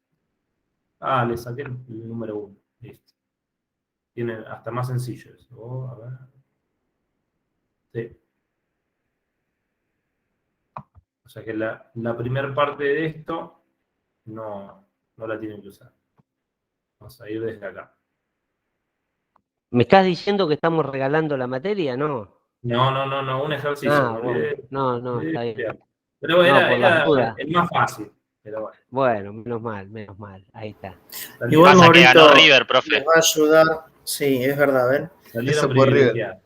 Igual, digo, ese archivo, mírenlo, Maurito, porque les va a servir cómo utilizar las fórmulas para el desarrollo de los trabajos prácticos. Pero los que le va a cambiar en los ejercicios, por lo menos el trabajo en frío, es desde dónde parten. Pero después el desarrollo va a ser lo mismo, digamos. Con lo cual no dejen de mirar eso que estaba mostrando Maurito. O sea, lo que ha pasado en cursos anteriores, o sea, está todo explicado. Ahora le hago un repaso rápido, pero si siguen todo, va a ir explicando. Lo que sí, en el primer caso, fíjense que es una barra, o sea, diámetro, habla de diámetro, entonces las fórmulas, cuando vamos a sacar lo que es el trabajo en frío, los diámetros al cuadrado, fíjense, esta fórmula es diámetro al cuadrado porque viene del área, que lo vemos más acá arriba, digamos, ¿no? El área, como no varía, o sea, solo varía el diámetro, no varían las propiedades del área, el pi sobre 4 se simplifica y queda los diámetros al cuadrado. En el caso de una barra, esto lo aclaro al principio porque es el error más común, fíjense que usen la fórmula sin el cuadrado, porque el área, en el caso de una lámina, nosotros lo único que, o sea, el ancho no varía porque nosotros refilamos en un proceso de laminado, y sí lo que varía es el espesor. Entonces, la fórmula del área es base por altura, no es sobre 2 ni nada, porque acá es un rectángulo, en lo que es el espesor, que es lo que va a ser, lo que va a variar, h es constante, entonces no pongan al cuadrado, al cuadrado, porque eso es como un error común que lo vimos siempre en los TP, en los parciales, entonces ya lo aclaro de entrada. Bien, nosotros tenemos un par de datos, digamos, ¿no? Acá explico el primer ejercicio, después son todos similares con alguna variante. Nosotros tenemos que el trabajo en frío, vamos a partir de un alambre, una barra, y lo que vamos a hacer es cambiar el diámetro y obviamente el largo de la pieza. Nosotros en estos ejercicios no nos interesa el largo, pero sí cómo hacer los tratamientos en función. Si tengo trabajos en frío y recocidos de recristalización, o trabajo en caliente y trabajo en frío. Partiendo de unas dimensiones, quiero lograr de un diámetro de 5,8 a un diámetro de 2,54. Y acá me piden, me dan en función de propiedades. Yo con estas 3 propiedades voy a tener que sacar el trabajo en frío del último proceso. Y ahora, como yo le hago trabajo en frío, las propiedades cambian a un latón original, digamos, ¿no? Cuando nosotros partimos de un latón trabajado en caliente o en un recocido de recristalización, mi dureza y demás empiezan en la parte baja y ascienden, y lo que pierdo yo era capacidad de formación plástica. Entonces, acá yo tengo estas 3 propiedades que son lo que me importa, o sea, el sigma de tracción, la dureza y el porcentaje de alargamiento, o extrusión en este caso, y me va a definir las curvas que corresponden a cada una de esas propiedades. Entonces, usando estos 3 criterios, me va a determinar el trabajo en frío que yo necesito. Hasta ahí. Entonces, por ejemplo, la dureza me dice que era mayor a 60.000, no, perdón, 75 era la dureza, 70 en este caso. Mayor a 70 revolvé. Entonces, en el gráfico, yo voy a ubicar 70, y cuando toca la curva, voy a esta porción de gráfico. Acá a la derecha lo tienen, o sea, yo les preguntaría, sin ver el gráfico de la derecha, ¿para qué zona iría mi porcentaje de trabajo en frío? ¿Hacia la derecha o hacia la izquierda? Como acá está graficado, voy hacia la derecha. ¿Se entiende? Porque necesito durezas mayores a 70. Entonces, toda esta porción del gráfico es una parte de las propiedades que me va a definir en base al trabajo en frío que yo tengo que aplicar. Vamos al segundo gráfico, que me pide mayor a 70.000 libras por pulgada cuadrada. Entonces, voy a 70.000, ubico qué variable me da, y en este caso me dio 29 más o menos. Entonces, como me pide mayores a 70.000, mi zona del gráfico va a ser trabajos en frío superiores al 29%. Entonces, si ya tengo estas dos condiciones, ¿yo podría elegir un trabajo en frío de 25%? Les pregunto. No. No. No. Bien. ¿Por qué? Porque en uno no cumplo esa condición. Entonces, bueno, voy a ver que me dan el porcentaje de alargamiento también, mayor al 10%. Entonces, en este caso, ubico 10% en este gráfico, y donde toca la curva es aproximadamente en 31. 32, 31, siempre aproxímenlo. Y después, como acá me pide trabajos en frío, perdón, porcentaje de alargamiento mayor al 10%, toda la parte mayor va a ser el lado izquierdo del gráfico. Entonces, este me va a definir el límite máximo. Entonces, teniendo las tres condiciones que necesito, teniendo un trabajo en frío mayor que el 20, mayor que el 29, menor que el 31, mis condiciones de borde van a ser 29% y 31%, por lo tanto, por el lado de la seguridad, como todo ingeniero, como los procesos tienen desvíos, vamos a elegir el 30%. Entonces, yo aplicándole un trabajo en frío del 30% en la última etapa, voy a obtener las propiedades que me define aplicarle trabajo en frío, digamos, ¿no? El modificar las propiedades aplicándole trabajo en frío, y sí o sí yo le tengo que terminar el último tratamiento en 30%. Entonces, lo que voy a hallar, independientemente del proceso que yo elija, si sea por trabajo en frío en sucesivas etapas, o trabajo en caliente, y la última siempre es trabajo en frío, por lo que le decía Marcelo, de las propiedades dimensionales, perdón, los parámetros dimensionales, que sí o sí las tolerancias van a ser mucho mejor en caso de trabajo en frío, y evita todos los efectos de corrosivos o paranquillas en la superficie. Entonces, mi último trabajo sí o sí es en frío, porque más allá de eso me define las propiedades mecánicas. Eso es lo que tienen que grabarse de cajón. El trabajo en frío es lo que define las propiedades mecánicas finales de la pieza, en no ferroso. Entonces, ¿qué es lo que voy a hallar? Va a ser un diámetro intermedio para que el último proceso logre este 30% de trabajo en frío que definimos, que es lo que me define las propiedades del material, que es lo que le decía yo. Entonces, ¿cuál es la proporción del trabajo en frío? Va a ser el diámetro intermedio al cuadrado menos el diámetro final al cuadrado sobre el diámetro inicial o intermedio por 100. Entonces, acá simplificado esta cuenta, nuestro diámetro final, nuestro diámetro intermedio, despejando todos estos datos, me da en este caso un valor de 3,03 milímetros cuadrados. Entonces, lo que va a ser mi último proceso, en ambas, vamos a llamarlo, lo divido en fábricas para que por ahí se entienda mejor. Una fábrica, tengo un tren de laminación en caliente y la última parte la hago en frío. Y en otra fábrica lo tengo en solo trabajo en frío, entonces lo que voy a hacer es pasarlo por hornos de recocido de recristalización para volver para atrás con las propiedades, que no puedo alargar el material en un solo tirón, digamos, ¿no?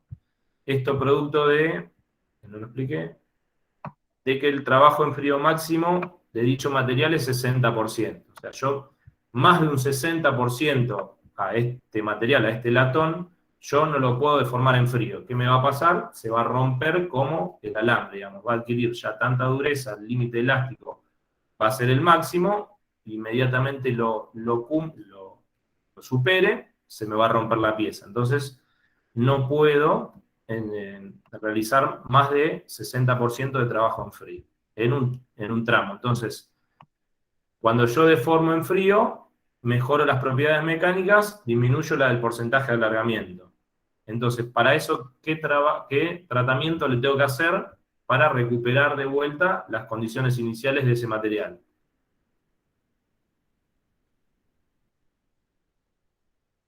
Pregunta, ¿eh? ¿Qué tratamiento le debo hacer? ¿Cuál era la pregunta, profe? Recocido de recristalización, algo así se llama. El recocido de recristalización. ¿Por qué? Para que devuelva... Para reducir al máximo. El límite de grano, devuelva las condiciones anteriores al tratamiento. Recuperaba los granos, recuperaba el tamaño de grano, no estaban deformados y demás. Entonces, eso que pasaba con las propiedades mecánicas, volvían a ser como las originales previos a haberle hecho trabajo en frío. Entonces, con el recocido de recristalización, estoy volviendo para atrás y lo único que conservo del material que deformé va a ser las dimensiones. Sería deshacer las dislocaciones, ¿no? Exactamente, voy para atrás con las dislocaciones, nucleo el grano, recristaliza y luego se forman y crece el tamaño de grano. Entonces, eso es lo que logro en el recocido de recristalización, por ende, ahora como recuperé todas las propiedades mecánicas, o sea, bajé la dureza, bajé la resistencia mecánica y aumenté el porcentaje de alargamiento, lo puedo volver a deformar. Eso quiero que quede claro porque es lo importante de adquirir dureza por trabajo en frío. Entonces, nuestro último proceso, como definimos, va a ser trabajo en frío de 30% partiendo de un diámetro de 3 milímetros y finalizo en un diámetro de 2,54 milímetros. Esa va a ser mi última etapa en estos dos procesos o estas dos fábricas para que se entienda mejor. Entonces, acá es lo que le decía, una fábrica va a tener trabajo en caliente más trabajo en frío. ¿Qué gano con este trabajo en caliente? Como yo estoy trabajando por encima de la temperatura de recristalización, no cambio las propiedades de dureza ni resistencia mecánica al aplicarle deformación, porque es una deformación plástica en caliente. Por encima de la temperatura de recristalización estoy con tanta energía que no se da el proceso de endurecimiento. Entonces mi material no va a endurecer porque solo endurece por trabajo en frío. Entonces, esta etapa yo no tengo un límite como sí tengo en ese proceso no tengo un límite como sería el límite de trabajo en frío máximo. Entonces, otro de los datos importantes para lograr los ejercicios. ¿Alguien no entendió? Seguimos. Bien, entonces, como las propiedades me las define el trabajo en frío y además las tolerancias son mucho mejores en calidad final, la última etapa es sí o sí trabajo en frío. Ahora, la segunda fábrica o el proceso B, yo voy a hacer trabajo en frío la cantidad de veces necesarias hasta lograr el diámetro final, partiendo y por último el trabajo en frío solicitado para cumplir las propiedades, que va a ser la última etapa, que en ambos casos va a ser igual. Ahora, lo que pasa entre medio de estos es, como yo tengo el trabajo en frío máximo un 60%, va a haber veces que no voy a poder deformarlo en un solo tirón. Entonces voy a tener que deformarlo, recristalizar, volver a deformar, y así sucesivamente hasta el último tramo. Entonces, vamos por el más sencillo, que es el de trabajo en caliente más trabajo en frío, donde la primera etapa va a ser trabajo en caliente desde el diámetro 5,8 milímetros hasta 3,03 milímetros. En una sola etapa, yo deformé de este diámetro a este sin ningún problema. No hay aumento de dislocaciones, no hay incremento en la dureza ni nada, porque estoy por encima de la temperatura de recristalización. Y bueno, la segunda etapa voy a aplicarlo una vez que esté en 3,03 milímetros, le voy a aplicar el trabajo en frío de 30% desde el diámetro 3,03 hasta el 2,54 milímetros. Y acá termina este proceso en esta fábrica, ¿no? En 2 etapas yo logré la culminación del proceso. Bien, ahora en la otra fábrica no tengo trabajo en caliente, así que voy a tener que hacer el trabajo en etapas. Entonces, todo proceso de trabajo en frío, como desconozco el proceso anterior que haya realizado mi proveedor y para descartar que el material ya fue tratado y demás, se le debe hacer inicialmente un recocido de recristalización. ¿Qué es lo que hago con esto? Me aseguro de que parto en una pieza en la que yo le pueda hacer el trabajo en frío máximo o cercano al mismo.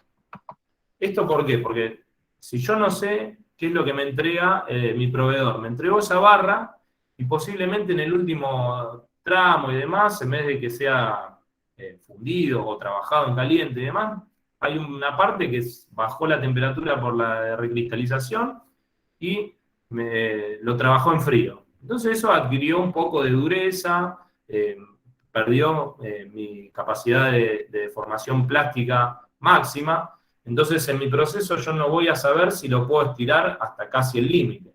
Por eso siempre le voy a hacer un recocido de recristalización previo para asegurarme que no tenga absolutamente nada de trabajo en frío. Entonces las propiedades van a ser las que me define las tablas, digamos, ¿no? de los materiales.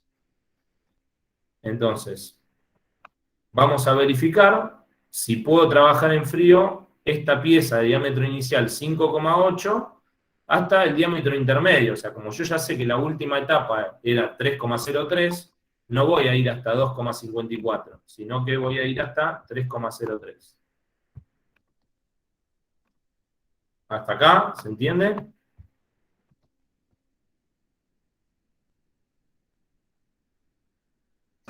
Sí, se entiende. Sí, profe. Por hecho. Sí, profe. Bien, entonces, el último proceso que debo hacer para conservar las propiedades era el 3,03. Entonces, voy a aplicar la fórmula del trabajo en frío, donde el diámetro inicial va a ser 5,4 y el diámetro final va a ser el intermedio en este caso. Entonces, lo que me da esta cuenta es que mi trabajo en frío va a ser del 72,7%.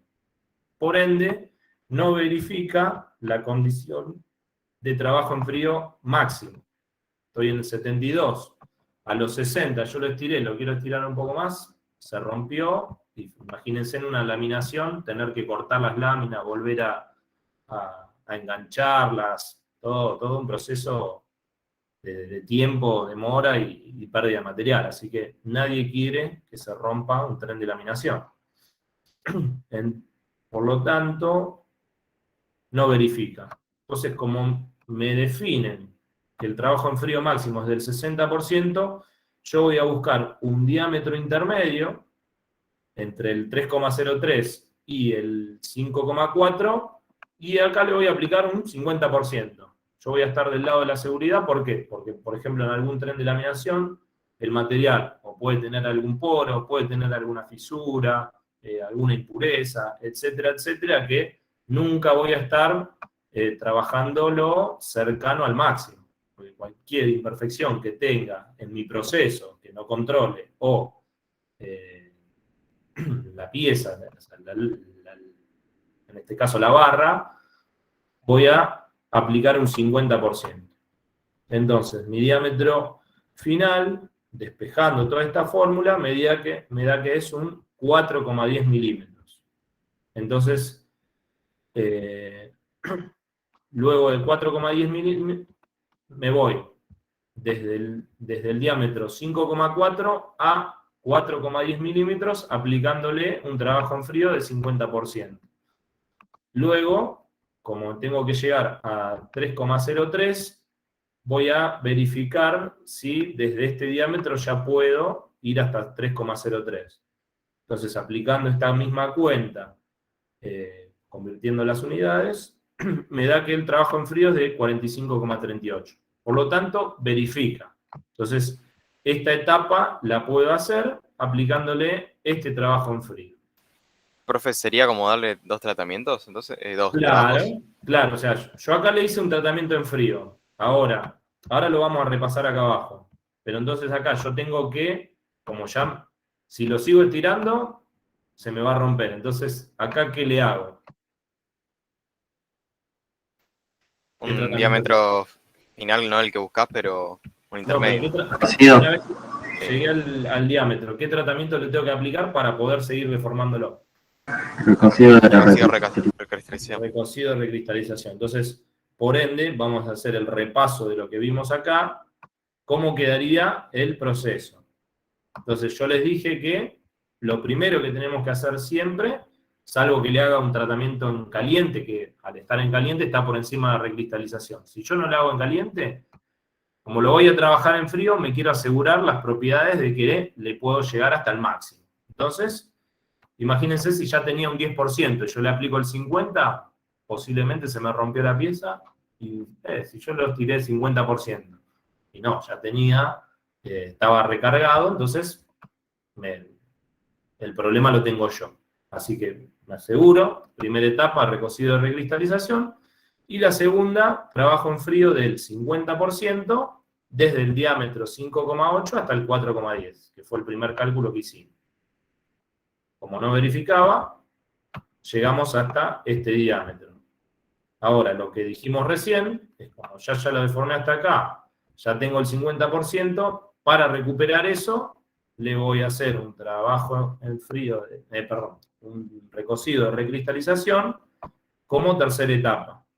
Entonces, ya lo puedo volver a deformar. La cuarta etapa, acá nos dio que verificaba desde estos diámetros y este trabajo en frío, así que voy a utilizar ese trabajo en frío para la cuarta etapa de 45,38 desde este diámetro 4,10 hasta el diámetro intermedio primero, que era de 3,03. Hasta acá estamos bien. Bueno, el proceso no termina acá, sino que el último era el que me definía las propiedades. Ahora, como yo no lo puedo volver a deformar, porque estoy muy cerca del límite, le hago un recocido de recristalización. Y por último, la etapa común de los dos procesos es trabajo en frío del 30% desde el diámetro 3,03 milímetros cuadrados hasta 2,54 milímetros cuadrados. Y acá termina el proceso en 6 etapas, digamos, ¿no? Yo le apliqué 3 veces el trabajo en frío. Pueden ser 4, pueden ser 10, pueden ser 20. Todo esto va a depender de los costos, de las instalaciones que yo tenga en mi fábrica, todo temas de costo vendría a ser. Ahora, a fines prácticos, nosotros le damos para que me aclaren las dos situaciones. Digamos. Uno, teniendo trabajo en caliente más trabajo en frío, y en la otra, el trabajo en frío de sucesivas etapas. Bien. En el 3, por ejemplo, este es lo que le decía, que acá yo parto desde una chapa de aleación 30.030 de 16,5 milímetros de espesor, partiendo una bobina de 55 milímetros de espesor. Acá me da, ya no tengo que ver los gráficos, sino me define que en un temple 1914, el trabajo en frío que posee es de 25%. Entonces mi dato ya es 25%, 55 milímetros y 16 milímetros. Acá también me aclara otro de los datos que el trabajo en frío máximo es del 55%. Así que acá lo que les pido es las dos etapas que vimos anteriormente. Siempre, por favor, por eso lo hice esta filmina, porque así uno ya se da cuenta si tienen algún error o no. Obviamente los cálculos siempre pedimos que estén, digamos, ¿no? Las verificaciones y demás, porque es la forma que nosotros, si vemos algún error acá, les decimos en dónde fue que se ocurrió o el tema del conceptual. Pero sí traten de, al final del ejercicio, pongan una tras otra. Porque a veces ponen la primera etapa acá, hacen varios cálculos, la segunda etapa abajo de esos y después otro cálculo y no se visualiza bien cómo queda el proceso.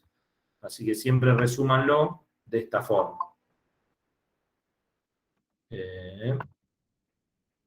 Creo que con eso estamos. Voy al TP. El último es muy similar, o sea, alambre de latón, o sea, usan la fórmula de diámetro, ya les da el trabajo en frío, les da el trabajo en frío máximo. Después, el punto 4, esto es conceptual, lo sacan de internet, o sea, me definen cuáles son los procesos que puedo realizar endurecimiento por trabajo en frío, una breve descripción de cada uno de ellos, y definir en el último punto lo que es la acritud. ¿Alguna duda? ¿No se entendió algo de esta parte? No, profe. Bien. Duda. Vamos.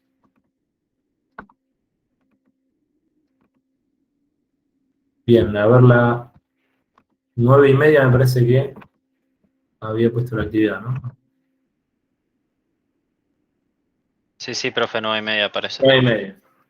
20 minutos creo y tienen 12 para hacerla. O sea, la actividad de hoy es muy fácil. Si tomaron nota de la clase de Marcelo, todas las respuestas estaban ahí, creo que hasta copiadas. Así que, bueno, si no hay dudas, vayan a hacer el TP y nosotros seguimos acá conectados. Entonces, profe, ¿hay algún ejercicio del TP que mostró que no tengamos que hacer? ¿O hay que hacerlos todos? No, los ejercicios. El primero que les también. mandé están. Sí. Ah, Nada ok, más perfecto. que obviaba la explicación porque es similar, es lo mismo. Nada más que ya tienen más datos. Claro, no había entendido si era por eso o porque no había que hacerlo. Gracias. No, y aparte tiene el archivo, todo, está todo subido. Ese ejemplo que mostró recién, ¿está subido al aula? Sí, a ver, igual lo voy a chequear. Sí, dice explicación clase 9. Ahí está. Exactamente. Bueno, gracias. Y Bueno, noches. que tengan buenas tardes, chicos. Chao, Mira, chicos. profe, muchas gracias, buenas noches. Chao, Buenas gracias. noches. Buenas noches. Gracias. Chao, profes. Chao, chao. Chao. Profe, una